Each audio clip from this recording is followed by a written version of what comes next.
Hello viewers, welcome to technical বেন। আশা করি সবাই ভালো আছেন। তো আজকে যে ভিডিওটি নিয়ে আসলাম সেটা হচ্ছে কিভাবে আপনি আইডিবিতে রেজাল্ট দেখতে পারবেন। আইডিবির মাধ্যমে কিন্তু আপনি IELTS এর এক্সাম দিতে পারবেন। সো আইডিবিতে আপনি কিভাবে রেজাল্ট দেখতে পারবেন, ব্রিটিশ কাউন্সিল কিভাবে রেজাল্ট দেখতে হয়, সো এটি আমি পূর্বে ভিডিও দিয়েছি। এখন আজকে আমি আইডিবি দিব, আপনি কিভাবে আইডিবি রেজাল্ট দেখতে পারবেন। সো এটি আমি ট্রাই করি নাই, কারণ আমি IELTS দেই না এবং আমার পরিচিত কেউ আইডিবিতে পরীক্ষা দেয় নাই। সো আমি ওয়ে দেখাবো, আপনি জাস্ট ট্রাই করবেন কিভাবে আইডিপিতে রেজাল্ট চেক করতে হয়।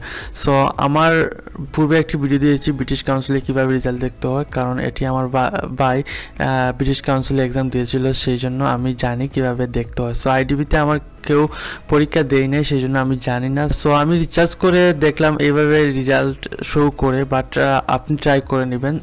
সো চলুন শুরু করা যাক। প্রথমে আপনি একটি ব্রাউজার এন্টার করবেন। এন্টার করার পর এখানে আমি ডাইরেক্ট কিভাবে রেজাল্ট দেখতে হয় সেই লিঙ্কে আমি এন্টার করে ফেলছি, যেমন ielts.idb.com/result/check-your-result।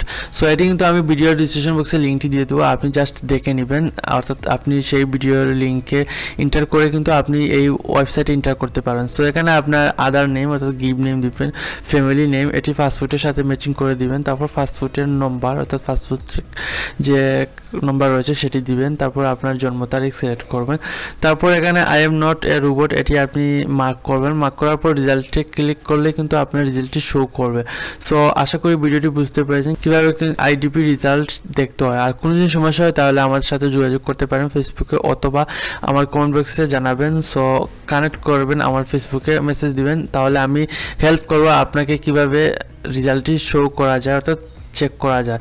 তো ভিডিওটি যদি বুঝে থাকেন অবশ্যই কমেন্ট করে আপনার মতামতটি জানাবেন এবং বন্ধুদের জানাতে শেয়ার করুন, নতুন হলে সাবস্ক্রাইব করুন, পাশে থাকা বেল আইকনটি ক্লিক করুন যাতে আমাদের সকল ভিডিও সবার আগে পেতে পারেন। ধন্যবাদ।